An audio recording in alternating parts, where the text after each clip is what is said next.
Ei você, eu não irei avisar de novo. Se você aí ainda não me seguiu no Instagram, corra, sugiro que me siga logo, pois seu tempo é curto e esta voz irá te assombrar na madrugada de hoje. Eu sou Alex Felipe, sejam bem-vindos ao meu canal. O caso de abdução de Antônio Vilas Boas se tornou um dos mais famosos do Brasil e do mundo entre os ufólogos e o público que é fascinado pelo assunto. Pela riqueza de detalhes, pelos sinais físicos do abduzido, doenças remanescentes, além de uma história muito bem relatada. O caso é tido pelos especialistas em ufologia como verídico. Os estudiosos da área supõem que o que aconteceu com Antônio Vilas Boas foi um tipo de programa de reprodução híbrida dos alienígenas para criar uma raça de seres superiores. O que irei contar a partir de agora se baseia nos registros da época e nos relatos documentados do próprio Antônio Vilas Boas, como o caso chegou ao conhecimento público. No Brasil, durante a década de 1950, o jornalista João Carlos Martins publicava em sua coluna, na revista Cruzeiro, uma série de artigos sobre discos voadores e pedia que os seus leitores participassem, enviando cartas sobre supostas aparições e contatos.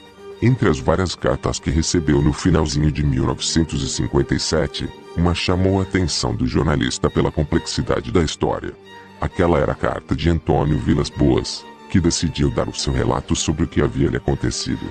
A história do jovem agricultor de 23 anos, da pequena cidade de São Francisco de Sales, em Minas Gerais, era tão incrível que João Carlos lhe enviou ajuda financeira para que o rapaz fosse até o Rio de Janeiro para contar com mais detalhes tudo o que havia ocorrido com ele.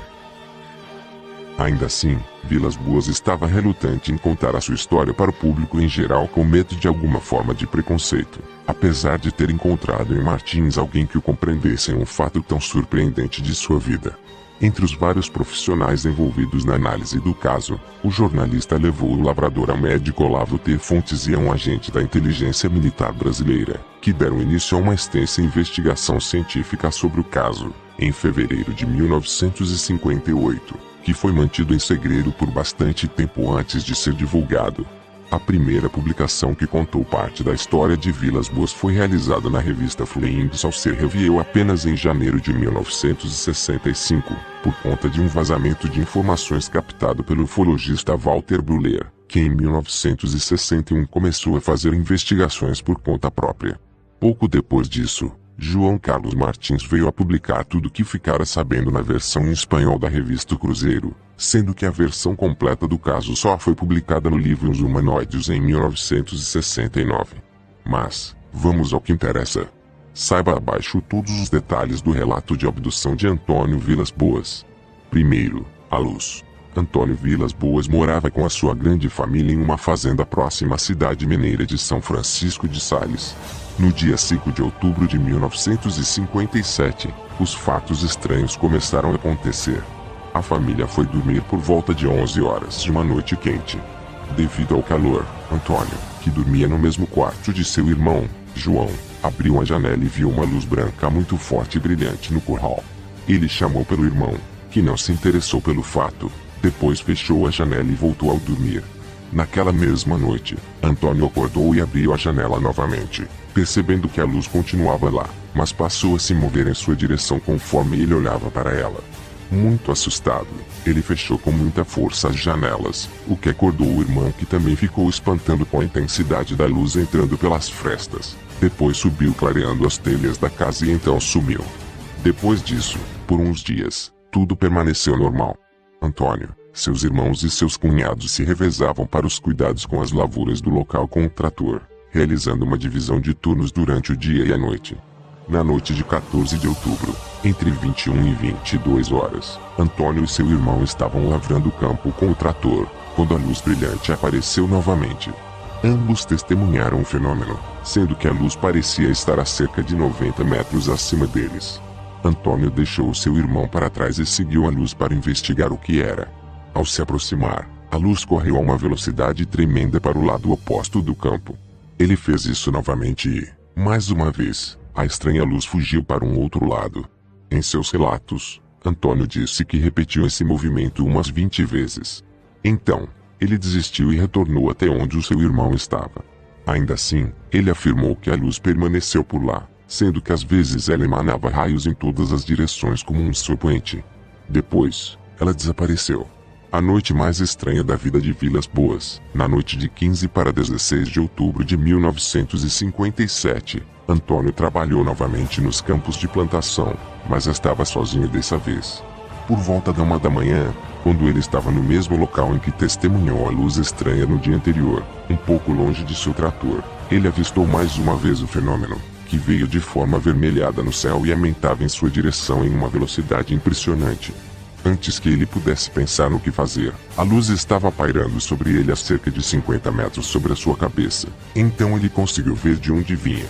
Segundo o seu relato, a luz era emanada por uma nave que tinha o formato de um ovo alongado, que foi se preparando para pousar a uns 15 metros de onde ele estava com 3 suportes metálicos para apoio.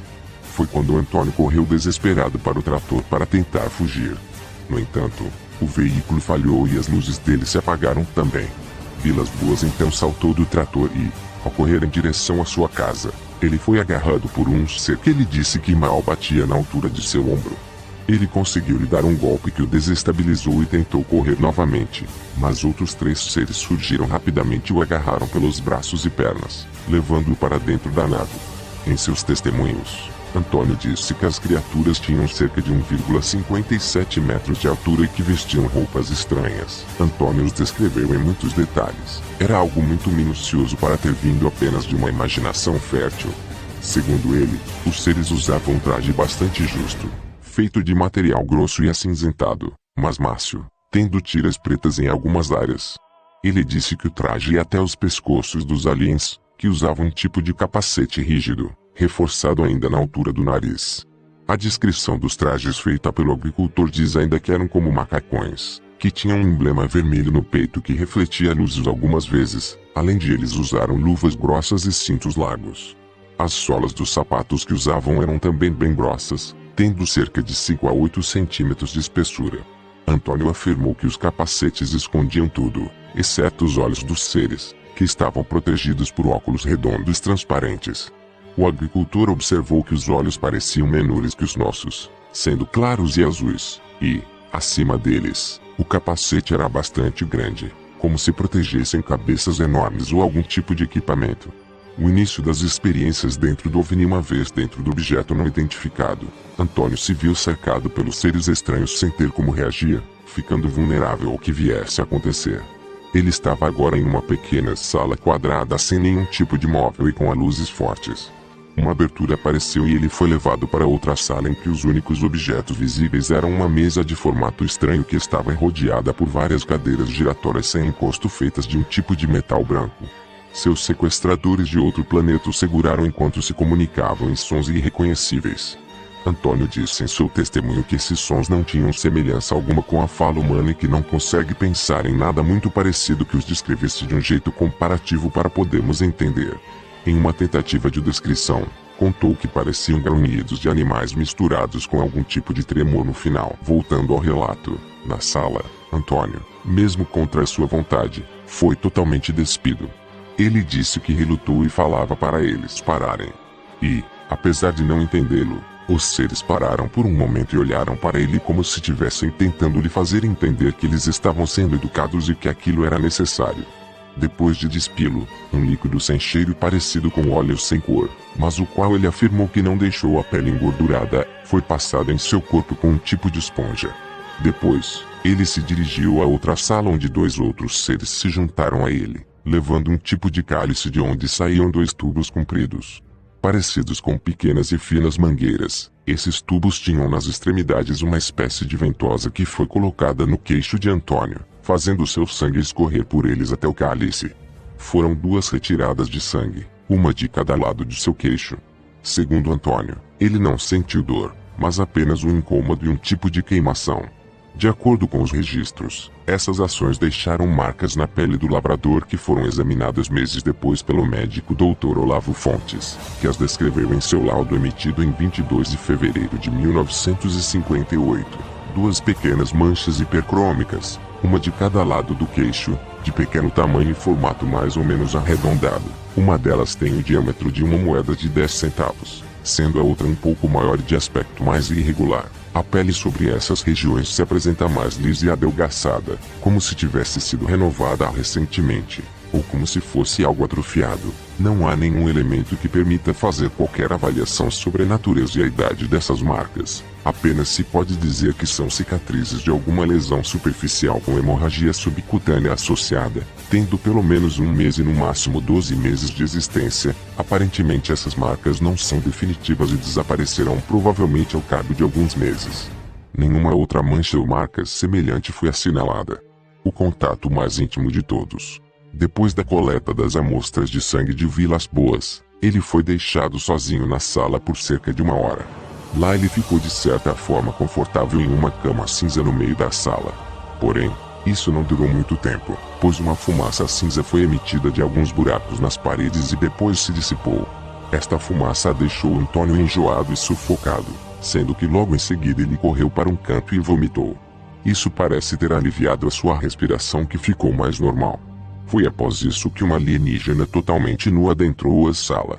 Alguns especialistas em ufologia em aliens disseram que a tal fumaça era uma substância química que permitiu que a alienígena pudesse entrar na sala sem a necessidade do capacete para respirar. Segundo o longo relato de Antônio, a moça extraterrestre entrou na sala devagar, sem pressa e até um pouco se divertindo com o espanto no rosto dele. Ele a descreveu como muito bonita, embora fosse um tipo diferente de beleza se comparado com o das mulheres humanas. O lavrador afirmou que o cabelo da alienígena sedutor era loiro, quase branco, suave, como o cabelo tingido em peróxido, e de comprimento na altura dos ombros. Antônio contou também que os olhos da extraterrestre eram grandes e azuis, sendo mais alongados do que arredondados. O contorno do rosto dela também era diferente do das humanas, sendo que a parte das maçãs do rosto era bastante saliente, deixando a face bem alagada, mas que ia afinando até chegar a um queixo pontudo, dando uma forma triangular. Antônio detalhou ainda em seu testemunho: os lábios eram muito finos, quase invisíveis.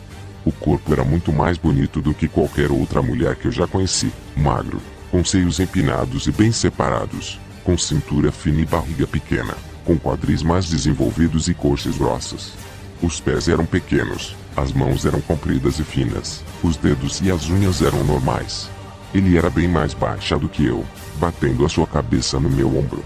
Vilas Boas afirmou ainda que os pelos pubianos e das axilas da alienígena eram vermelhos, quase da cor de sangue.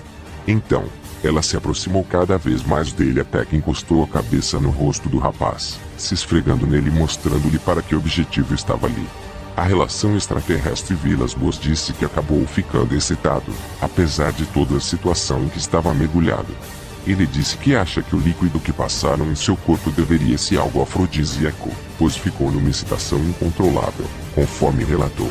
Ele então se esqueceu de tudo e puxou a moça para perto dele, consumando a relação sexual interplanetária.